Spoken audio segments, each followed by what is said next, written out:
विज्ञान में एक छोटा सा उपकरण आता है, आप में से थोड़ा भी केमिस्ट्री जिन लोगों ने पढ़ा होगा मेरी बात तुरंत समझ जाएंगे, नहीं तो मैं कोशिश करूंगा समझाने की। केमिस्ट्री में एक उपकरण होता है, उसको पीएच मीटर कहते हैं। किसी भी एसिड की एसिडिटी नापने का वो सबसे सरल उपकरण है, वो पेन के जैसा होता है।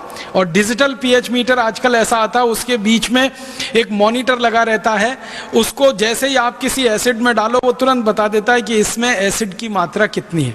अब एसिड की मात्रा पता कैसे होती है? पानी में उसको डालोगे आप पीएच मीटर को तो उसकी रीडिंग आती है 7 पीएच माने नॉर्मल होता है। फिर उस पानी में एसिड मिला दो, फिर पीएच मीटर को डालो तो रीडिंग आएगी 6, तो एसिड बढ़ गया। और ज्यादा 5 आ गई रीडिंग तो एसिड और ज्यादा बढ़ गया। 4 आ गई तो भयंकर एसिड हो गया। 3 आ गई तो कंसंट्रेटेड एसिड हो गया। 2.5 के आसपास आ जाए तो सबसे खराब एसिड हो गया। जब मैंने पहली बार पेप्सी कोला में पीएच मीटर डाला और उसको नापा तो उसका वैल्यू आया, उसका कीमत माने उसकी रीडिंग आई 2.4। हाईली एसिडिक, बहुत ज्यादा एसिडिक। फिर मैंने एक दिन क्या किया कि मेरे घर में जो हार्पिक है और फिनाइल है जिससे हम टॉयलेट साफ करते हैं, उसमें पीएच मीटर डाला तो उसका भी रीडिंग आया 2.4। मतलब पेप्सी कोक की क्वालिटी हार्पिक की क्वालिटी के बराबर है, माने दोनों एक ही क्वालिटी के प्रोडक्ट हैं। तब मैंने एक दिन सोचा कि हार्पिक से अगर टॉयलेट साफ हो सकता है तो पेप्सी से भी होना चाहिए, क्योंकि दोनों का पीएच वैल्यू एक ही है। तो एक दिन मैंने मेरी माँ को कहा कि हम 1 महीने तक अपना संडा साफ नहीं करेंगे, टॉयलेट साफ नहीं करेंगे, इसको गंदा होने देंगे, फिर इसको पेप्सी से साफ करके देखेंगे। तो मेरी माँ नाराज हो गई, कहने लगी क्या बकवास करता है। मैंने कहा करके देखना है। तो 1 महीने हमने हमारा टॉयलेट साफ नहीं किया, वो बहुत गंदा हो गया, इतना गंदा हो गया कि पीला पीला कचरा उस पर जमा हो गया आधा इंच। फिर मैं एक पेप्सी की बोतल लाया, कोका कोला की बोतल लाया, दोनों को मिक्स करके मैंने टॉयलेट पॉट पे स्प्रे किया और 2 मिनट के बाद पानी से फ्लश किया। टॉयलेट पॉट झकाझक सफेद, एकदम व्हाइट एंड व्हाइट, एकदम नीट एंड क्लीन, एकदम साफ। उस दिन से हमने एक विज्ञापन करना शुरू किया, ठंडा मतलब टॉयलेट क्लीनर। अब मुझे बड़ा अफसोस है कि पढ़े लिखे लोग ठंडा मतलब कोका कोला कह के जिसको घटाघट पी लेते हैं, उसकी क्वालिटी टॉयलेट क्लीनर के बराबर है। और मुझे बहुत अफसोस है कि पढ़े लिखे लोग इस टॉयलेट क्लीनर को पीते रहते हैं, और अकेले नहीं पीते, घर में आने वाले मेहमान को भी पिलाते हैं। एक तरफ कहते हैं अतिथि देवता होता है, देवताओं को ही टॉयलेट साफ करने वाला पानी पिलाते रहते हैं। और कुछ अतिथि ऐसे घर में आते हैं जो घुसते ही कहते हैं ठंडा लाओ, माने टॉयलेट क्लीनर पिलाओ हमको। और दुख यही है, अकेले पी नहीं रहे हैं, पड़ोसियों को पिला रहे हैं, गेस्ट को पिला रहे हैं, और देश का पैसा अमेरिका को देते जा रहे हैं। अमेरिका वो पैसा पाकिस्तान को दे रहा है, पाकिस्तान आतंकवादियों को, आतंकवादी भारत में ब्लास्ट कर रहे हैं, और फिर हम रो रहे हैं कि देश में आतंकवाद बढ़ रहा है। वो तो बढ़ने ही वाला है। अगर आप पेप्सी कोक पीते रहेंगे तो भारत में आतंकवाद कभी खत्म नहीं होगा, क्योंकि पेप्सी कोक का पैसा अमेरिका जाता रहेगा, अमेरिका वो पैसा पाकिस्तान को देता रहेगा, पाकिस्तान आतंकवादियों को देता रहेगा, तो आतंकवाद तो बढ़ने ही वाला है। इसलिए मेरी आपको हाथ जोड़कर विनती है, अगर आप चाहते हैं कि आतंकवाद इस देश से खत्म हो, अगर आप चाहते हैं कि पाकिस्तान भारत के खिलाफ कोई साजिश ना रचे, तो पाकिस्तान को पैसा मिलना बंद होना चाहिए, तो उसके लिए अमेरिका को पैसा जाना बंद होना चाहिए, तो उसके लिए पेप्सी और कोक पीना आपको बंद करना चाहिए और दूसरों को बंद कराने के लिए प्रेरित करना चाहिए।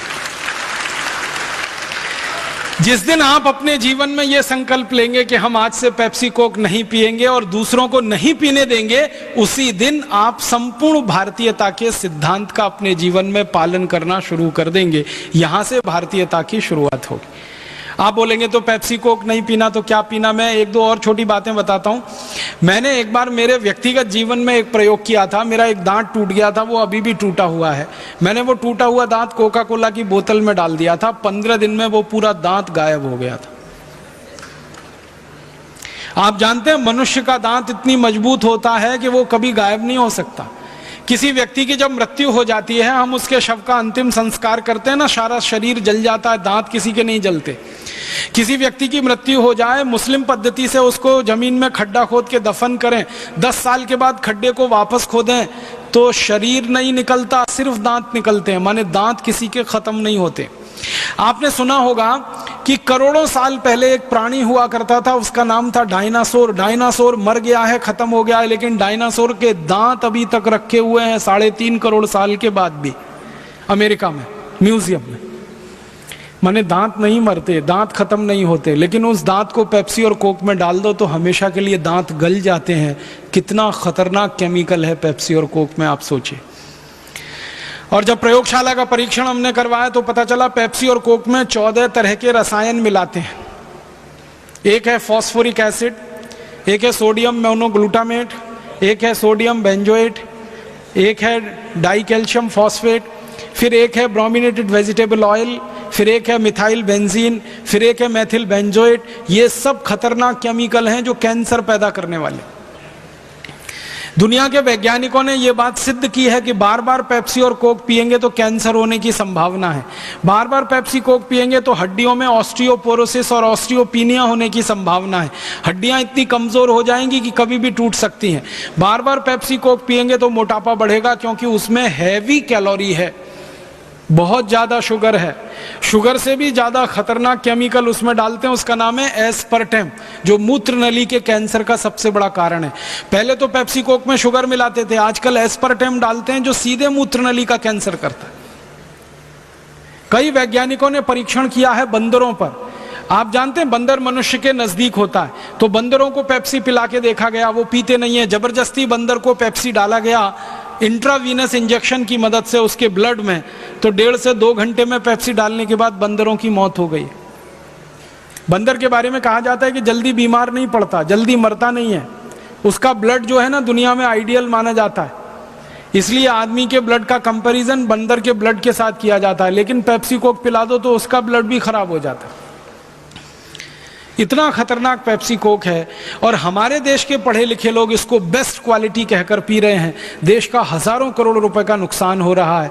मुझे आपसे विनम्रता पूर्वक एक ही बात कहनी है, अपने अपने गांव, अपने अपने शहर, अपने अपने जिले में तो पहला कदम ये उठाएं कि आज के बाद आप में से कोई पेप्सी कोक पिएगा नहीं, किसी को पीने के लिए कोई ऑफर करेगा नहीं। किसी ने मुफ्त में भी आपको ऑफर कर दिया तो विनम्रता पूर्वक उसको वापस करेंगे, क्योंकि हम सच में भारत माता की जय कराना चाहते हैं। हम भारत माता की पराजय होते हुए नहीं देखना चाहते।